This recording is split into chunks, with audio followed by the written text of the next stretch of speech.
Hello and welcome, or perhaps welcome back. In this video series, we're exploring the signs of neuroplastic pain. I'm teaching you how to recognize if within your own body you have a likelihood that the symptom you're experiencing could have a neuroplastic origin or root.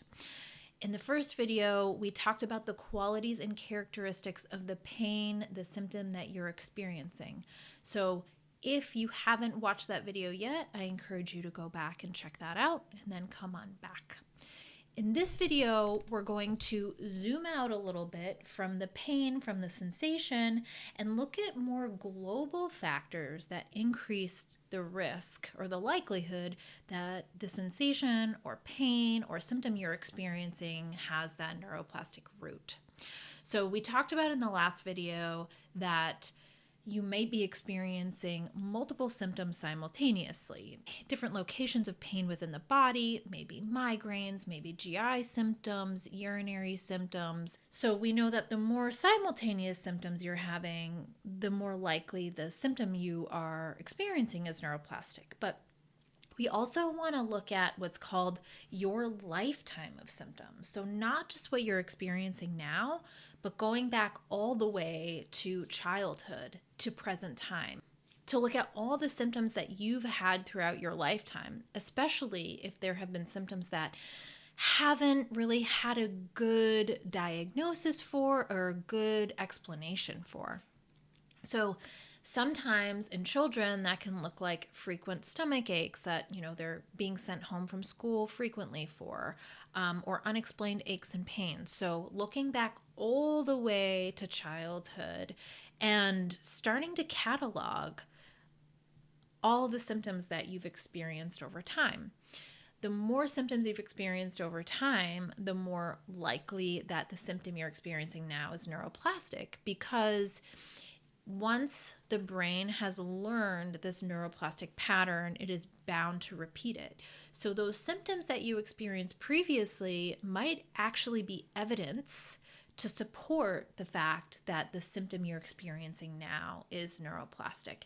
And we're looking at a wide breadth of symptoms, but like starting head to toe, unexplained vision changes, migraines, TMJ is a really popular one.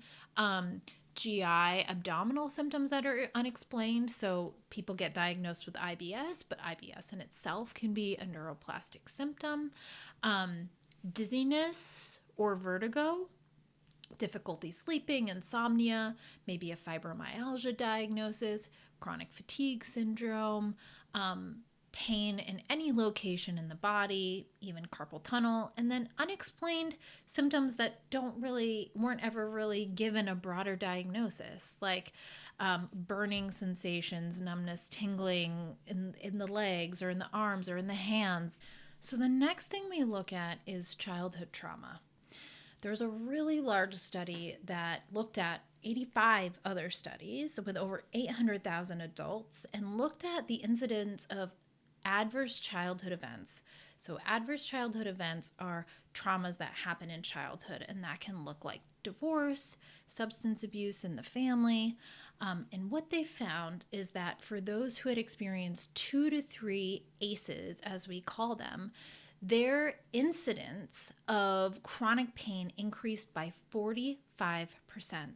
And for those who had experienced 4 or more ACE events, that risk continued to increase. So there was a 95% increase that those people would develop chronic pain. So we do see a correlation between childhood trauma and going on to develop neuroplastic symptoms later in life. And it's not just designated or isolated to childhood events.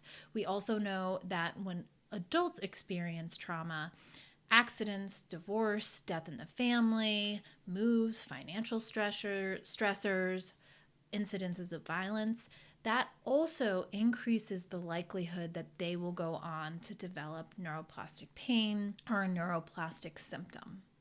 Thank you so much for being here, and I look forward to seeing you in our last video of the series.